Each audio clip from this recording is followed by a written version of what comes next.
So what's really going on is you belong to a group consciousness. And the group consciousness is running the show, is what I was told. Is it true? I can't say.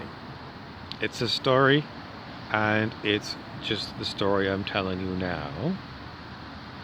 I was told by the entity known as Krishna that this is the way it is. And I was told over a great long period of time, let's say, I don't know, maybe let's go with a year, that the whole idea that you are participating in this is sort of true because you cannot not participate in it.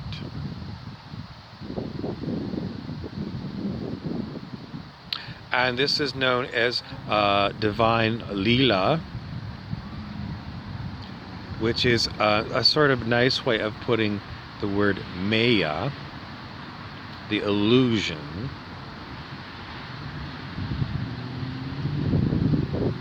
God is puppeting his puppets, and you are a puppet.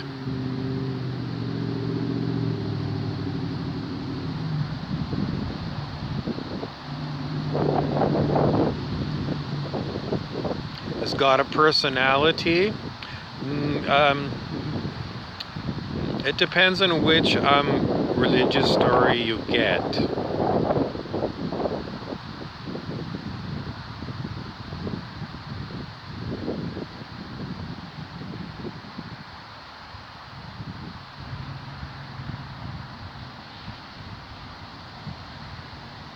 The best thing to do is to let go of any descriptor on that item.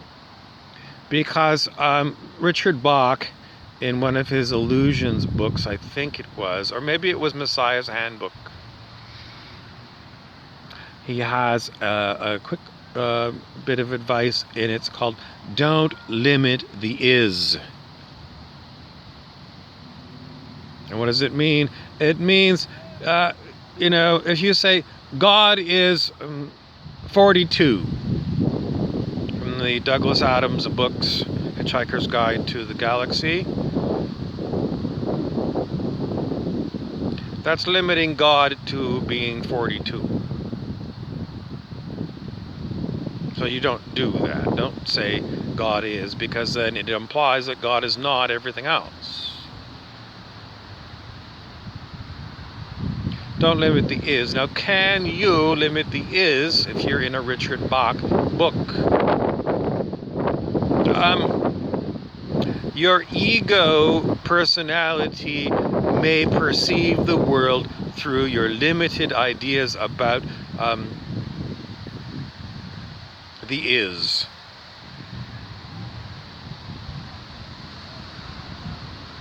I mean, if you're going to call the is like Jehovah God, that's very limiting.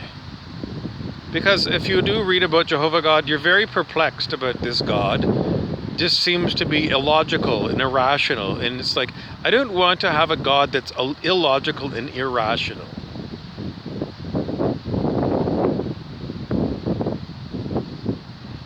So you might expand your word that you use for what other people were calling Jehovah God to being the Spirit. And you would capitalize Spirit. Spirit is a good word, especially if you mean not like an individual spirit, like the spirit was of a ghost of a person, but the Spirit being something that's vast, and it's right here, and it is in charge. The Spirit is in charge, or maybe it consults you, and if you don't go the Spirit's way, then you're going to find out what happens. But it's more of a bigger term than someone's name, especially if you don't like the sound of that Jehovah God person. So, not limiting the is, what are we really wanting to get the message from Spirit right now? And it's pretty much Richard Bach and his view of the world.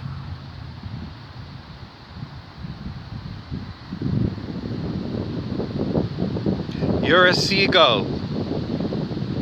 You're designed to fly. Go fly. If you're not flying, you need to transcend the level of consciousness where you're at, because in that level of consciousness we're going to just label it as you fear to fly, Mr. Seagull. So you need to get to a new level of consciousness where there's no fear, because you were born with wings. You were designed to fly. Fly, seagull, fly. Fly up in the sky. And this is a metaphor for humans. I mean, we're not born with seagulls' wings. But we have an incredible humanoid body that is able to do incredible things in the physicality, because we have these incredibly dexterous hands and we've got very good vision.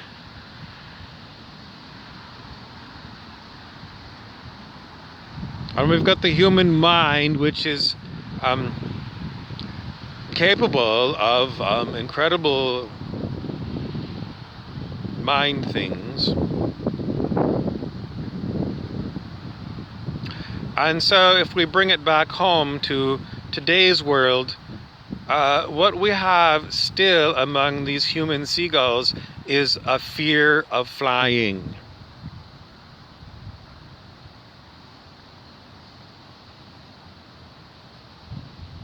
And flying to humans means you're fearful. Maybe it's not you personally, but there's still people around that are fearful of one thing or another. I'm fearful of getting COVID-19, getting sick, getting intubated, and then dying. And then I won't be able to have tea with my granddaughter a month from now. So I don't want to put myself at risk. So what I'm going to do is quarantine myself for 6 months, social distance so I never get closer than 6 feet to anyone. And I'm going to wear a dilly of a mask forever, because I really want to have tea with my grandmother next week.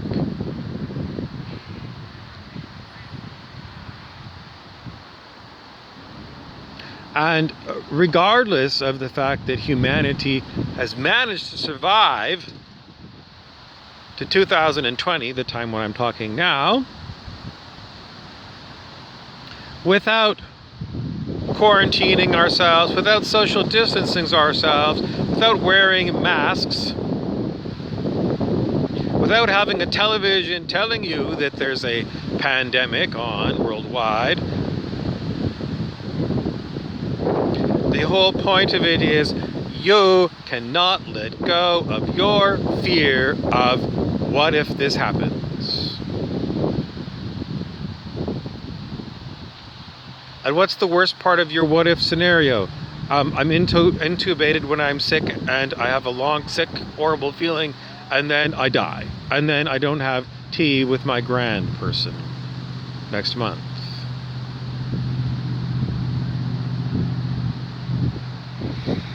So, that's what you're afraid of. And that's what you need to transcend. Because you're controlling the outcome. The only outcome I want is to be healthy for the next month, alive, so I can have tea with my grand. And logically that makes sense, doesn't it? But in our world, that's called controlling the outcome, which is called limiting the is. That's exactly how limiting the is happens. You say, this is what I want to happen. And you expect the universe to say, yes, boss, right away, boss, I'll get right on that, boss.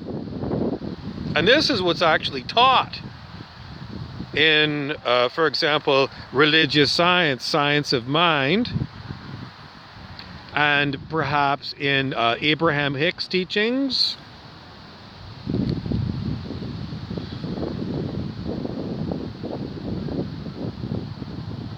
And what you're doing is you're telling the universe, this is what I gotta have.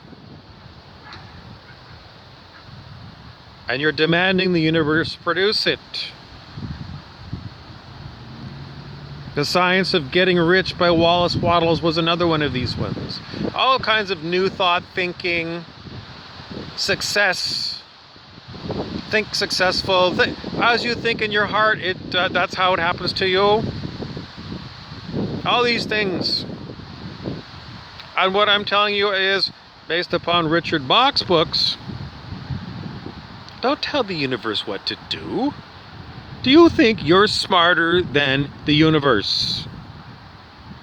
You little monkey-minded human.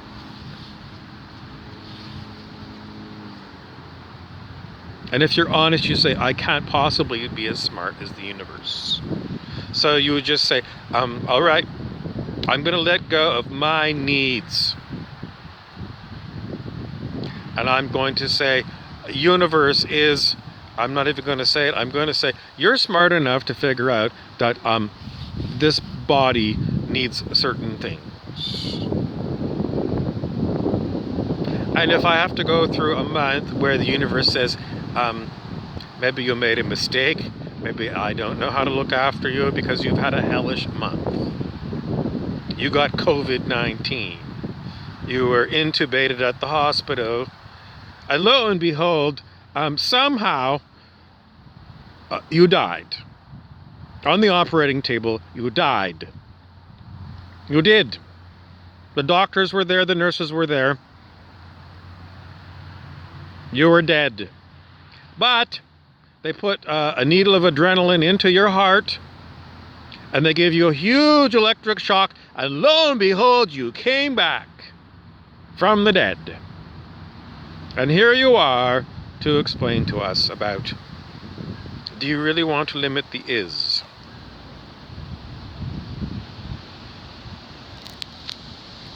It's just that certain people say they use these technologies in order to get what they want. The famous one was Jim Carrey, the actor, apparently wrote a check to himself, and it was for a large sum of money. Let's say it was for $1 million or something. And he kept this check in his wallet. And the story goes, well, he became a very successful actor, and he did indeed get, the $1 million. So it works. Well, I heard that story, and willing to play the game, so I wrote my check to myself, Bobby Burrows, and I signed it The Universe, and it was for like a large amount. Maybe it was $1 million, $5 million. Maybe I went big, $5 million. I never got the check. In fact, I don't have that check that I wrote to myself a long time ago. I can't remember how it disappeared out of my wallet, but it's not there, and it didn't work for me. So these think and get rich kind of ideas, well, they make a lot of money for their authors. But do they make money for you, dear reader? Do they work for you? In my humble opinion, I can't even say if it works for anyone. Maybe it's this universe winking at you saying, sure, things are going to go great for you now when you get your $5 million. But, next week, maybe your plumbing is going to break at your mansion, and because of COVID-19, no plumbers will come to your house.